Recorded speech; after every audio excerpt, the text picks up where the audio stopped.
Gardening by Salma থেকে আসসালামু আলাইকুম। আজকে আপনাদেরকে দেখাবো মানি প্ল্যান্ট গাছ লাগানো। যে ছোট্ট একটা টব আমি নিয়েছি, টবের নিচে ছিদ্র আছে, আমি নিচে কিছু কাগজ দিয়ে দিয়েছি যাতে কাদাগুলি মাটিগুলি বের হয়ে না যায়।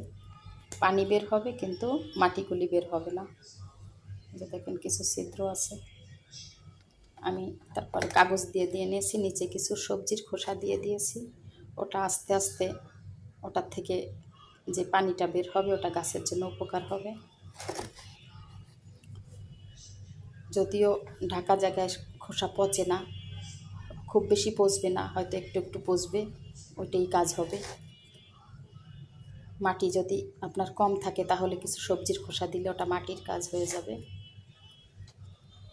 এই যে দেখুন, তারপর আমি এই যে মানি প্ল্যান্ট গাছ বসিয়ে দেবো এখানে, চারিদিকে মাটি দিয়ে দেবো। নিচে কিছু মাটি দিলাম না, কারণ এই মানি প্ল্যান্টের গাছের নিচে এমনিতেই মাটি আছে, এই জন্য নিচে কিছু মাটি দিয়ে নিলাম না।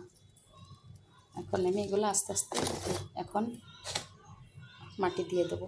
আমি আগে মাটি তৈরি করে রেখেছি, জৈব সার মানে সবজির খোসা পচানো হচ্ছে, মাটির সঙ্গে মিক্সড করে দিয়েছি, পচিয়ে সবজির খোসা পচিয়ে, আর ডিমের খোসা ব্লেন্ড করে নিয়েছি, আর হচ্ছে কিছু বালু নিয়েছি, কিছু মাটি নিয়েছি, আর কিছুই নেইনি।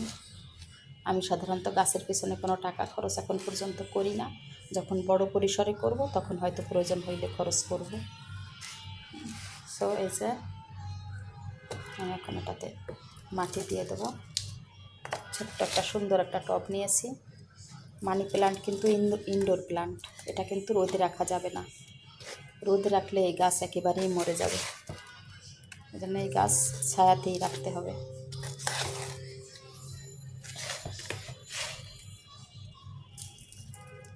ছায়াতে গাছ ভালো থাকে এবং খুব বেশি পানিও দিতে হয় না। ছায়াতে থাকার কারণে এটা পানি শুকায় না, এই জন্য বেশি তাপ হলে 2-3 দিন পর পর একটু দিলে হয়, স্প্রের মাধ্যমে দিলে বেশি ভালো।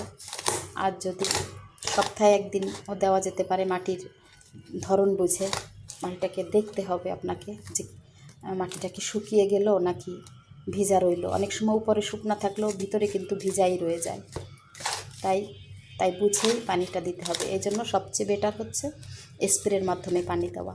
স্প্রের মধ্যে পানি দিলে কি হয়, অনেক বেশি পানিটা পড়ে না, এতে করে অল্প পানি গাছের পাতাগুলি ভিজে যায়। এতে করে গাছের পাতাগুলি ভিজে গেলে খুব ভালো হয় গাছের জন্য, গাছটা সবুজ থাকে আর গাছের বৃদ্ধিও ভালো হয় যদি গাছের পাতা ভিজে যায়।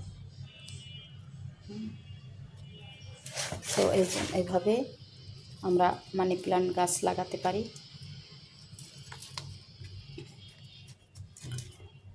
যে দেখুন, ছোট্ট একটা টবে খুব সুন্দর করে আমি গাছগুলো লাগিয়ে দিলাম। এখন এটা আমি ছায়া জায়গাতে রাখবো, যেখানে আলো বাতাস থাকবে কিন্তু ছায়া থাকবে, রোদ থাকবে না। হালকা হালকা রোদ থাকলেও প্রবলেম নাই, যে হালকা একটু মাঝে মধ্যে একটু রোদ, ভোরবেলা একটু রোদ পড়ে তারপর আর পড়ে না, এরকম যদি হয় তাও চলবে।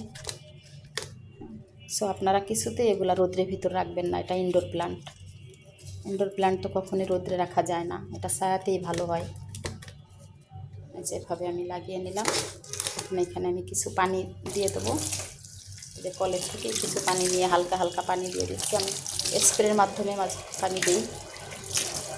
প্রথমবার একটু বেশি দিয়ে দিলাম, পরে আর এত বেশি পানি আমি দিব না। পরে শুধু আমি স্প্রের মাধ্যমেই পানিটা দিব। আবারও আগামী দিন নিয়ে আসবো কোনো ভিডিও। আসসালামু আলাইকুম।